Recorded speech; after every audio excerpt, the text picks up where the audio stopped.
철로역정 8번째 읽기 시작하겠습니다. 그는 주위를 살피며 걸었고 마침내 정상에 도착했습니다. 사방을 둘러보니 다행히도 그리 멀지 않은 곳에 웅장한 궁전이 있었습니다. 아름다운 궁전이라 불리는 곳이었습니다. 궁전 안에서 시작된 밝은 빛이 높은 담과 그 위로 뾰족하게 솟은 망로까지 퍼져 밤하늘에 나부끼는 깃발 아래까지 비추고 있었습니다. 그곳에 가면 안전하게 하룻밤을 묵을 수 있을 거라고 크리처는 생각했습니다. 아름다운 궁전의 사자.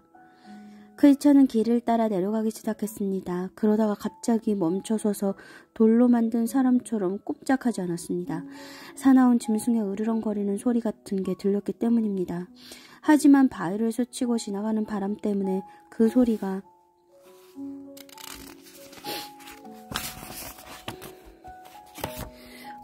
어느 쪽에서 들리는지 알아차릴 수가 없었습니다. 그러나 몇 발짝 더 내려가자 의심의 여지도 없이 분명해졌습니다. 그 무서운 울음소리는 바로 궁전에서 새어나오고 있었습니다. 크리처는 그 칠흑 같은 어둠 속에서 앞을 보지 못하는 생물체가 자기뿐 아니라는 것을 느끼면서 두루마리를 꼭 쥐고 앞으로 나갔습니다. 나무들이 뒤에서 쫓아와 앞으로 가라고 자꾸 미는 것 같았습니다. 그러나 앞은 여전히 캄캄했습니다. 그런데 궁전 가까이 이르자 대문이 활짝 열려 있는 것이 보였습니다. 그 문 옆에 사자들이 웅크리고 있는 것도 보였습니다. 사자들은 그가 가까이 올 때까지 조용히 기다렸습니다. 그러다가 턱을 쭉 벌리고 발톱을 날카롭게 세우더니 귀를 평평하게 눕히고 갑자기 튀어올라 사납게 우르렁거리기 시작했습니다. 사자들이 들썩일 때마다 그들을 묶고 있는 쇠사슬이 부딪히며 나는 덜그렁덜그렁 소리에 오히려 크리처는 겁이 났습니다. 그래서 그는 뒷걸음질 치기 시작했습니다. 그때 갑자기 3가지 일이 동시에 일어났습니다. 사자들이 울음을 멈췄고 문지기가 열려진 문 밖으로 나왔고 밝은 달이 하늘 가운데로 떠오른 것입니다. 달은 온통 빛으로 충만해 그 빛의 일부를 똑똑 떨어뜨리는 것처럼 보였습니다. 그러자 궁전 대문까지 이어진 좁고 곧은 길로 유백색의 빛을 내며 모습을 드러냈습니다. 당신의 강함이 고작 그 정도입니까? 문지기가 크리처에게 말했습니다. 그의 이름은 경계였습니다. 사자들은 사슬에 묶여있으니 두려워하지 마십시오. 당신의 믿음을 보십시오. 길 가운데로 걸어오십시오. 아무것도 당신을 해하지 않을 것입니다. 크리처는 문지기 등 뒤를 돌아보았습니다. 사자들이 다시 보였습니다.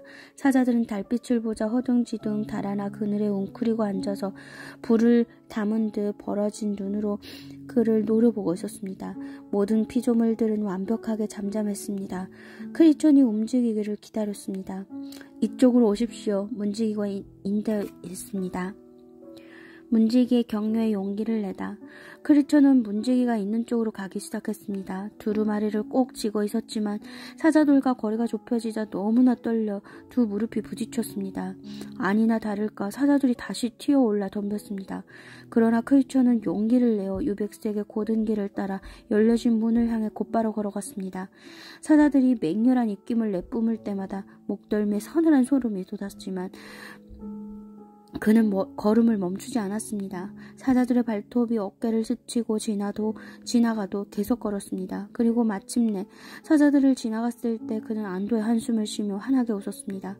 문지기가 좁은 길을 따라 내려와 크리처에게 손을 내밀었습니다.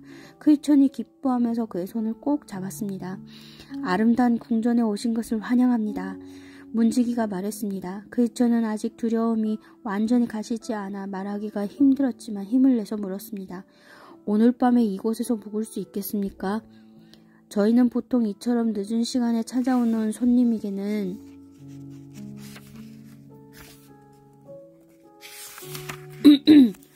문을 열어주지 않습니다. 그런데 어젯밤에는 어디에서 묵으셨습니까? 해설자의 집에서 머물렀습니다.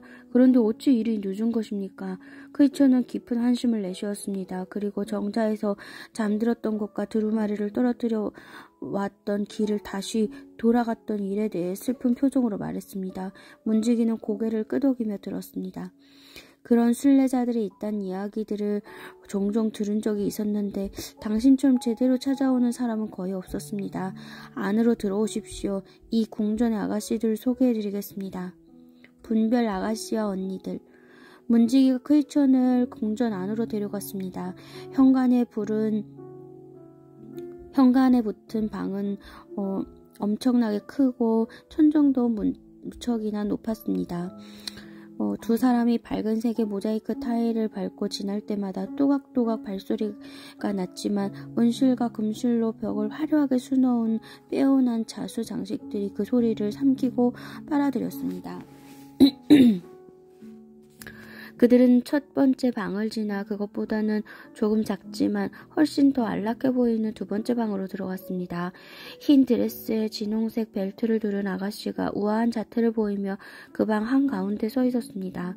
크리스천을 영접하기 위해 아까부터 기다리고 있는 것 같았습니다. 그녀가 천천히 크리스천에게 다가와 악수를 청했습니다. 그 동작이 어찌나 단아한지 하나도 버릴 데가 없었습니다. 당신의 이름이 무엇입니까? 그녀가 크리스천의 눈동자를 응시하며 물었습니다. 크리스천입니다. 그가 대답했습니다. 저는 멸망의 도시에서 온 순례자입니다. 누가 묻지도 않았는데 크리스천은 지난 이야기를 하기 시작했습니다. 그리고 이야기가 거의 끝나갈 무렵 그 아가씨의 눈에 굵은 눈물이 맺혔습니다. 이곳에 오신 것을 환영합니다. 그녀가 조용히 말했습니다. 이 집은 이 땅의 주인이신 임마누엘께서 당신과 같은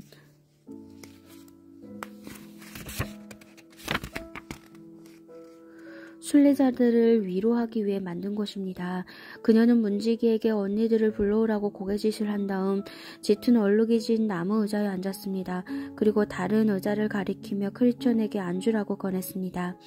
제 이름은 분별입니다. 당신의 여행에 대해 말씀해 주세요. 당신이 마주쳤던 일들과 극복했던 일들에 대해 듣고 싶습니다. 분별 아가씨는 제가 훌륭한 순례자라고 생각하시는 것 같습니다. 크리스천이 말했습니다. 분별이 은은한 미소를 지었습니다. 크리스천은 분별 아가씨가 자기를 높이 평가하는 것 같아 잠시 우쭐한 기분이 들었습니다. 그들이 이야기를 시작한 지 얼마 지나지 않아 분별의 새 언니가 방으로 들어왔습니다. 그래서 그녀와 크리스천, 신중, 자비, 경건 이렇게 5사람은 다른 방으로 자리를 옮겼습니다. 그 방에 들어가니 문지기가 식탁을 차려놓고 흰 접시에 담긴 과일과 은잔에 담긴 붉은 포도주와 바구니에 담긴 따끈한 빵을 내왔습니다.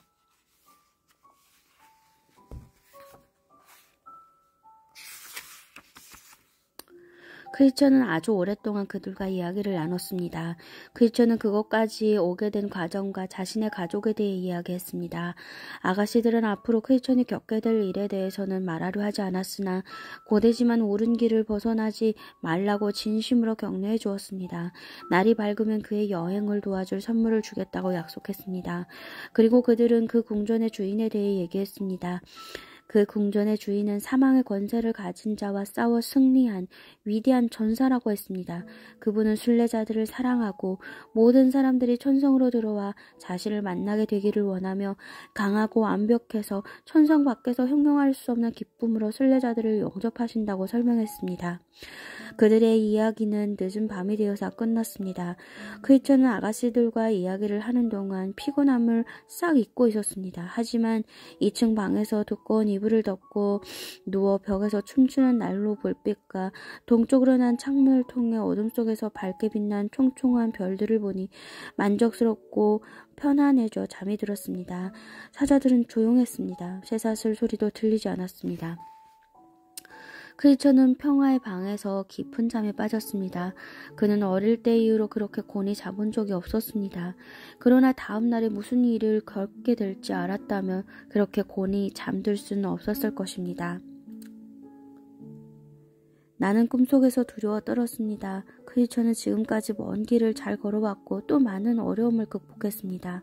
그런데 왜 분별 아가씨는 크리스천이 앞으로 겪게 될 일들을 말해주지 않은 걸까요? 사자들은 왜 조용했던 것일까요? 동쪽 하늘이 어슴푸레 변하더니 다시 붉게 변했습니다. 그리고 크리스천이 잠든 평화의 방에 장밋빛을 흩뿌렸습니다. 크리스천은 아직 잠에서 깨지 않았지만 은은한 미소를 짓는 것으로 보아 그 빛을 느끼는 것 같았습니다.